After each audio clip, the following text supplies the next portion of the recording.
Hey, it's time for the Fish Bites Trading Post Rigs and Techniques with Dave at the CCA Workbench. So let's talk some Tripletail, Dave. Well, you know, the Tripletail's a really cool fish. He's called a Tripletail because, you know, his second dorsal fin and his anal fin are really elongated, and they're so big they make him look like he has 3 tails, and that's why he's called a Tripletail. He's also called a blackfish in a lot of places, the Gulf of Mexico and some places in North Florida. But they're just a really fun fish to catch when they're around. They fight like a devil. You know, if you catch one over 6 or 7 pounds, you know you're going to be in for a brawl. You know, they turn that wide body against you, and they like to go down.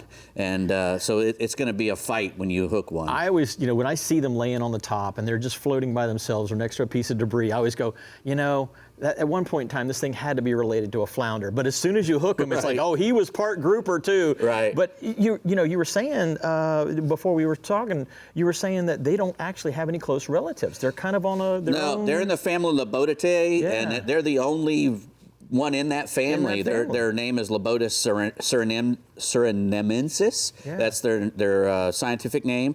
And, you know, they lay on the surface like that and around other debris because they're trying to create shade for the little bait fish and whatnot. Yeah. And when the little bait fish and shrimp and stuff get up underneath them in their shade, that's when they strike. You know, they're trying to be like a piece of flotsam. Yep. And that's how they make their living, especially where me and you live, up on the shoals off Cape Canaveral. You can just run those shoals, especially during October, end of August, September. You know, October is probably the best month though, and you'll see what you said before, you'll see a trash bag laying out there, and if it's a big one, it looks like a big black trash bag, and you just pull up on it and stay, you know, 20, 30 feet away from it and cast some little stuff to it, and you're probably going to get a bite. Now, some of the lures that you can use, we got some, you know, little jigs with some fish bites on them there, you know, the butt kicker and the shrimp, you know, both of those are great. Anything that's small and imitates a crustacean or a little bait fish will work on a jig head. A bucktail jig works really well. We got a couple bucktails. I like bucktails myself too because I'll put a little bit of scent, some kind of. You spray some scent on there. And it holds it, you know, better than a plastic does. So I really like bucktails myself. Right, the Bass Assassins, the little shiners, and that's the northern minnow, the baby shad. Mm-hmm. Those are excellent. They will react to those. Also a topwater plug like that little Berkeley popper there.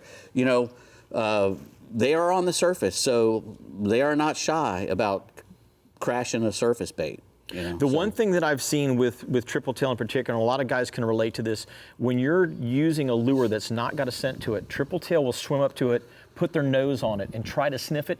Don't let them sniff it. Take it away from them, and then keep that game of chase going on. And eventually they'll go, okay, well, I've just got to catch it and eat it. And so if you have an unscented bait, that's a way that you can trick their nose and overcome the predator sense to come and get it. Right, and a lot of, you know, we're very lucky because we have a long chain, we have a long buoy chain out of the Cape Canaveral because it's pretty shallow for a little ways, and you know that's a big port with big boats coming in and out, so they have to have a lot of buoys, and those buoys are great structure. Tripletail magnets. Me and you went fishing not too long ago last year and caught a really nice one. And you were able to mark them on the side scan before. We would go up to the buoy, and you mark the buoy chain with the side scan and say, okay, there's one here.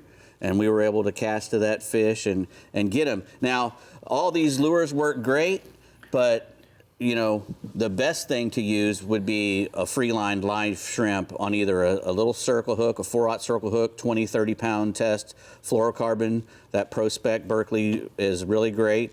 Or on a circle hook or a live bait. You know, the circle hook, because you know you might catch some smaller ones. The circle hook's kind of better because hopefully you won't always, you know, gut hook them. Mm-hmm. That live bait hook has a more tendency because they do suck a bait in. Inhale it. And if you come tight really slow with the circle hook, a lot of times you'll hook them in the corner of the jaw.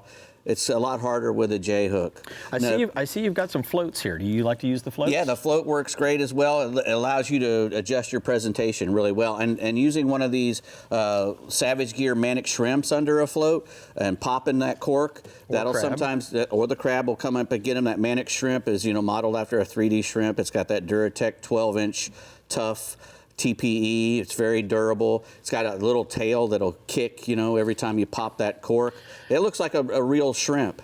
And the same thing with that crab. You know, the crab actually has some scent in it. You were saying you like to put some scent on things. Yes. That crab comes in like 6 different colors and 3 different sizes, even little tiny ones. And it has a scent embedded in it. So, you know, a tripletail will eat that too. They like to eat crabs and shrimp. One more thing to help them overcome their senses of this isn't a real thing that I should eat. Right. That's fantastic. Dave, great job tonight. No worries. Bree, where are we going next?